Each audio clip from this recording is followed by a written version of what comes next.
How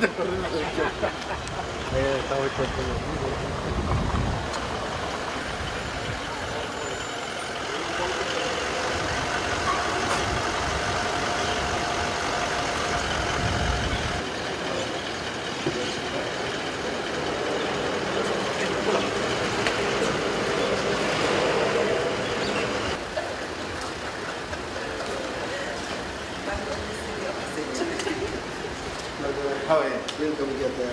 Thank you. Nice to have you here. Thank you. Nice place. Thank you. When are you officially opening? We're opening next in June. They have the gate, soft opening. Official grand opening in July. Welcome.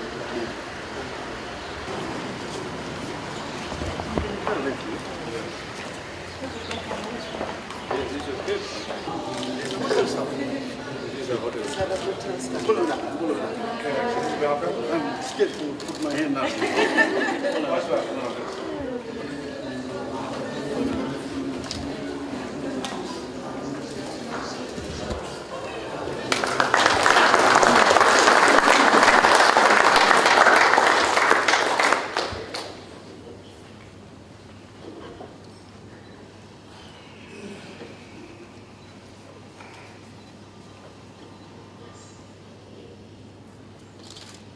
The Cabinet Ministers, Chairman and members of the Public Service Commission, Your Excellencies, members of the Diplomatic Corps, Permanent Secretaries and heads of government agencies, Chairman and Chief Executive Officers of state-owned enterprises and statutory bodies, executives of non-government organizations, ladies and gentlemen, Bulavinaka, and a very good afternoon to you all. It's a great pleasure to be here today to launch the new leadership model for the Public Service Commission. As you know, as Prime Minister, I have made it a priority to ensure that the Fijian government delivers services to its citizens efficiently and equitably. This is our mission as public service. It's our job to treat every Fijian with dignity and respect and to give them the quality of service that we would expect ourselves. One of my most fundamental beliefs is that all Fijians deserve the same access to government services, no matter what their background is or where they live. This is one of the most basic rights of a citizen, but it has been denied to too many of our people in the past. Government must be committed to delivering results to all Fijians. No one should receive professional treatment because of who they are or who they know. Just like no person should be denied access to the same government services because they don't live in one of Fiji's urban centers. We rely on the civil service not just to keep the country running, but also to help the national leadership anticipate needs and chart the future.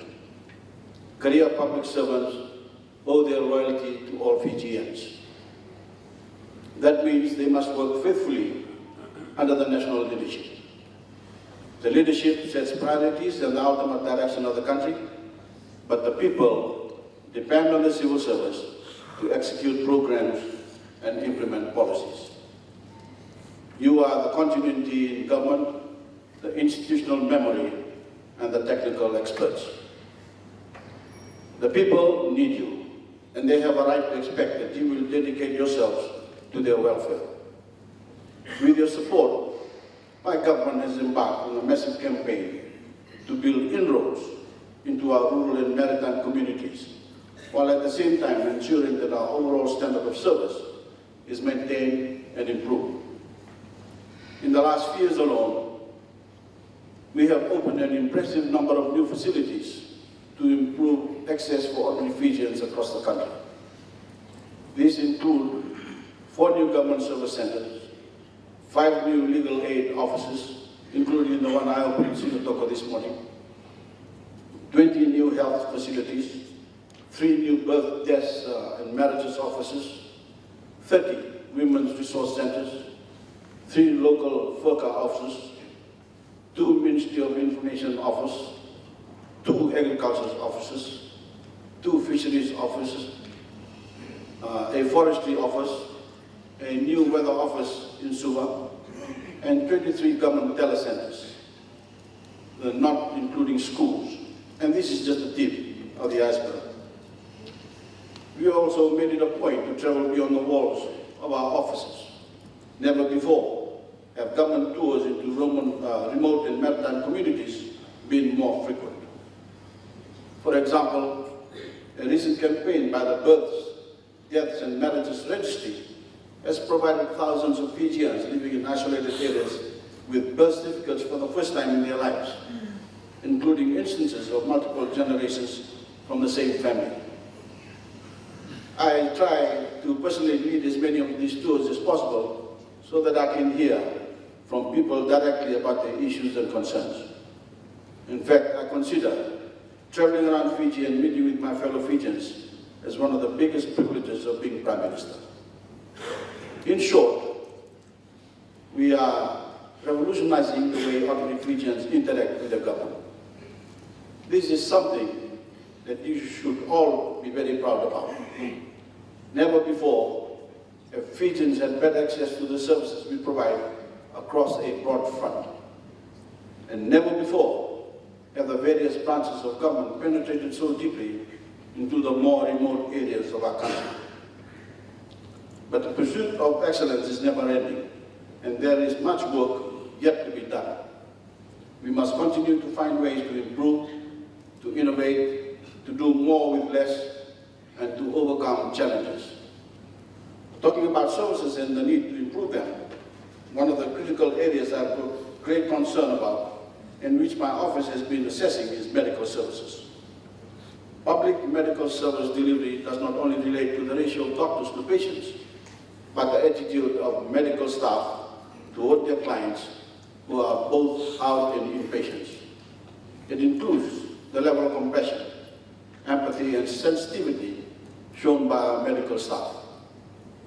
It also includes the execution of capital works and priority given to them and the level of coordination between the Ministry of Works, Ministry of Finance, Ministry of Health, and the private sector, wherever outsourced.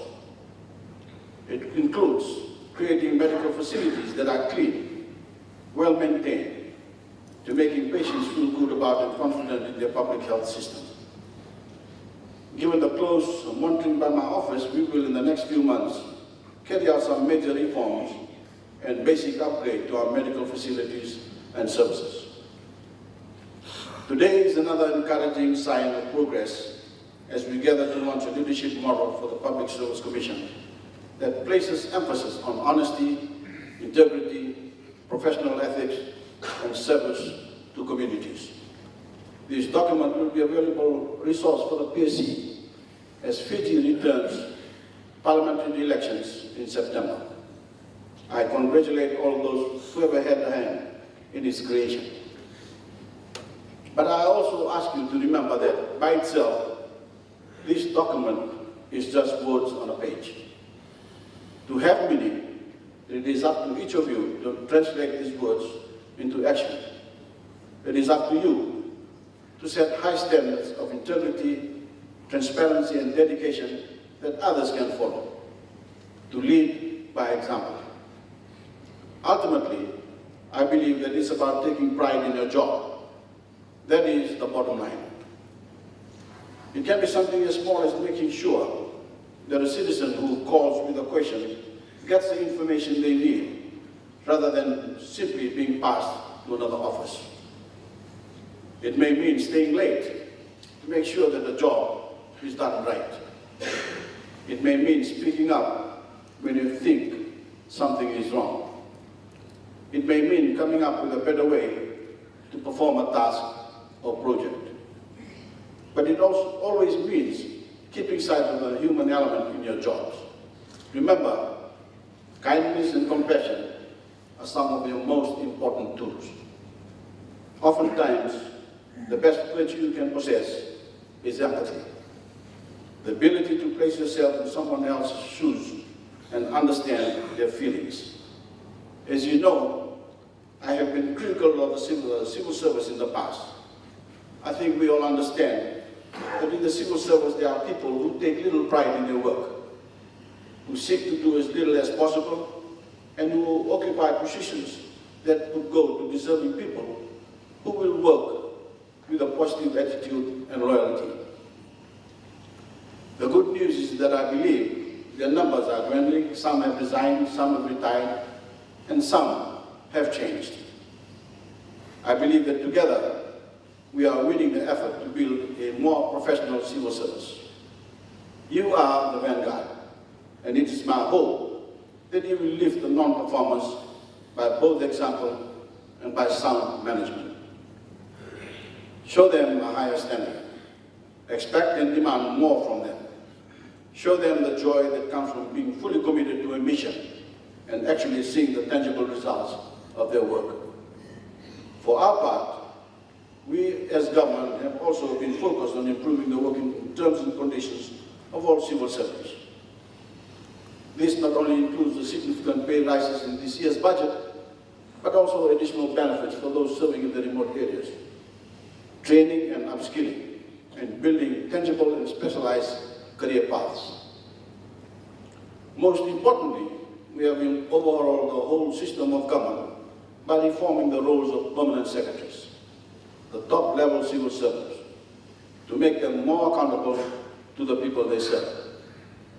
As provided for in the Constitution, supreme law of the land, permanent secretaries are now empowered to run their ministries and departments like chief executives, with greater control over finances and staffing. It's now up to them to develop innovative management techniques, design corporate plans, discover new ideas, search for creative solutions, motivate staff, and ensure efficient use of resources, all in the service of the Fijian people. This system encourages permanent secretaries to be more dynamic, adaptable, and creative in order to deliver results that ordinary people can recognize. With their increased responsibility also come higher expectations. Under the Constitution, permanent secretaries and other senior civil servants are subject to the new Accountability and Transparency Commission. It also means that permanent secretaries must ensure that they have the right team around them. Civil servants appointed on merit and competency. Civil servants who can deliver, who are smart and innovative, and have an innate love for their jobs. Poor performance must and will stand out. Anyone, including permanent secretaries, who are not up to scratch, must and will need to be replaced. Permanent secretaries and senior executive management must be role models. They must set standards and be exemplary in their conduct. After all, an organization is as good as its leadership.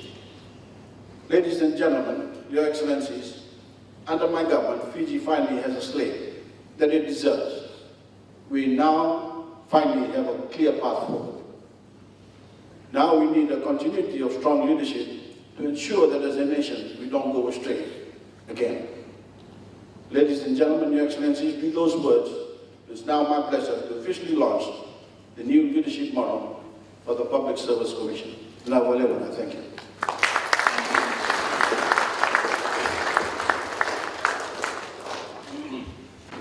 Now the Prime Minister will unveil the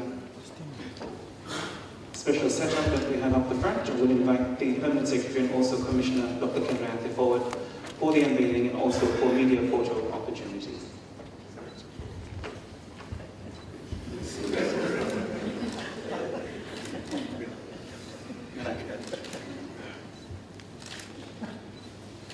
Ladies and gentlemen, a round of applause, please.